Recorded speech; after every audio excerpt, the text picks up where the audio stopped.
Continuando a nossa aula, nós vamos ver agora tamanho e forma das partículas. Em função dos agentes de intemperismo e de transporte, os depósitos de solos podem estar constituídos de partículas dos mais diversos tamanhos. Em termos qualitativos, deve-se frisar que o intemperismo físico, que é a desintegração, é capaz de originar partículas de tamanhos até de 0,001 milímetro e somente o intemperismo químico, que é a decomposição, é capaz de originar partículas de diâmetro menor que 0,01 milímetro. Solos cuja maior porcentagem esteja constituída de partículas visíveis a olho nu, maior que 0,074 milímetros, são chamados de solos de grãos grossos ou solos granulados. As características e o comportamento desses solos ficam determinados, em última análise, pelo tamanho das partículas, uma vez que as forças gravitacionais prevalecem sobre as outras. Os solos de granulação grossa apresentam-se compostos de partículas normalmente equidimensionais, podendo ser esféricas, solos transportados, ou angulares, solos residuais.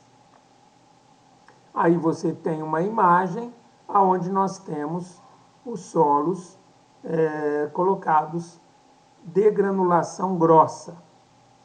Podem ser arredondados, como a gente pode ver aqui nessa primeira figura, então grãos arredondados, ou então grãos que têm quinas, que têm esses ângulos. A forma característica de solos de granulação fina, menor que 0,074 milímetros, é a lamelar, em que duas dimensões são incomparavelmente maiores que a terceira. Aparece às vezes a forma acicular, em que uma das dimensões prevalece sobre as outras duas. Então aqui nós temos a figura de um solo lamelar. Então você está vendo aqui que nós temos duas dimensões, comprimento e largura. Nós não temos altura. Então é uma lâmina. Lamelar, o nome vem de lâmina.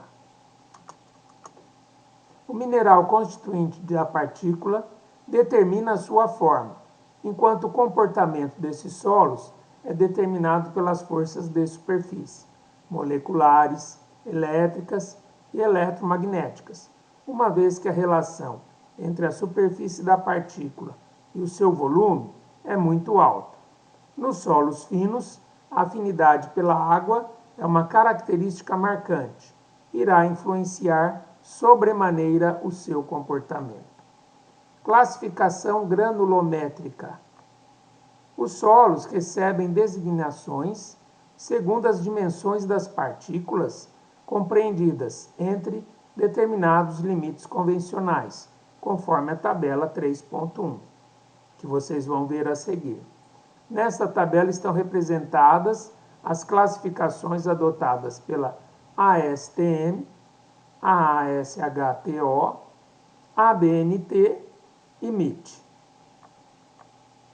Então aqui nós temos a tabela, onde você tem as várias normas colocadas aí. A ASTM, a ASHTO, MIT e a nossa ABNT. Então vamos nos fixar na ABNT. Então aqui está marcada a argila, que tem tamanho de 0 a 0,002 milímetros. O silt, que vai ter a variação entre 0,002 e 0,06. Aí vai entrar a areia fina, que vai variar de 0,06 a 0,2. Areia média, que vai variar de 0,2 a 0,6. E areia grossa, que vai variar de 0,6 a 2. Quando chegar em 2, nós temos os pedregulhos. Pedregulho fino varia de 2 a 6. Pedregulho médio, de 6 a 20. E pedregulho grande, de 20 a 60. A norma ABNT-NBR 6502 de 95, rochas e solos, define os termos relativos aos materiais da crosta terrestre para fins de engenharia geotécnica de fundações e obras de terra. Pedregulho são solos formados por minerais ou partículas de rocha, com diâmetro compreendido entre 2 e 60 milímetros. Quando arredondados ou semi-arredondados, são denominados de cascalhos ou seixos. Divide-se quanto ao seu diâmetro em pedregulho fino, 2 a 6 milímetros, médio, 6 a 20 milímetros, grosso, 20 a 60 milímetros. Normalmente são encontrados em grandes extensões, nas margens dos rios e em depressões preenchidas por materiais transportados pelos rios. Areia.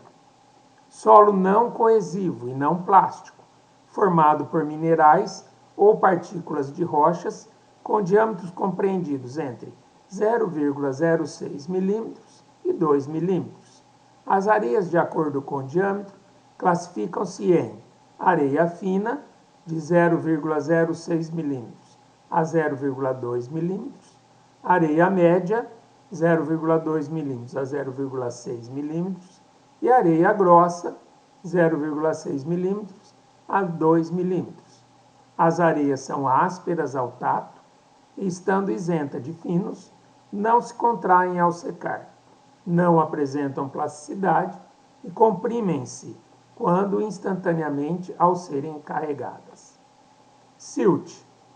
Solo que apresenta baixa ou nenhuma plasticidade, baixa resistência quando seco ao ar.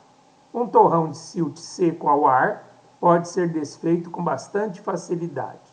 Suas propriedades dominantes são devidas à parte constituinte pela fração silt.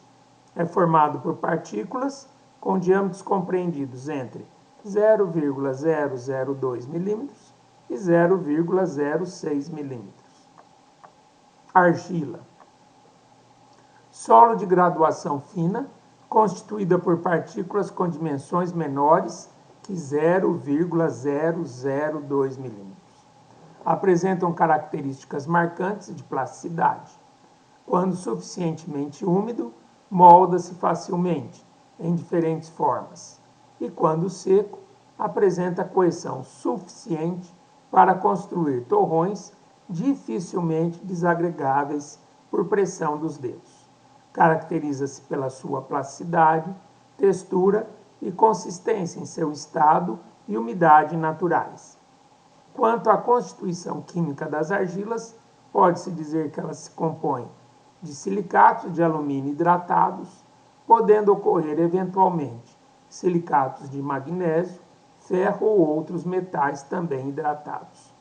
A estrutura desses minerais é bastante complexa, com seus átomos dispostos em forma laminar, a partir de duas unidades cristalográficas básicas, uma silícica e uma alumínica. Turfas. Solos que merecem realce, por serem depósitos de solos orgânicos, bastante compressíveis e que trazem problemas para a engenharia de solos. É um material fofo, não plástico e combustível. Constituem, no primeiro estágio de formação do carvão, iniciam-se pelo acúmulo de detritos vegetais em depressões, como por exemplo num lago. A sua coloração varia, desde amarela até castanha escura, e normalmente apresentam-se com alto teor de umidade. Terminamos aqui a nossa aula. Até a próxima.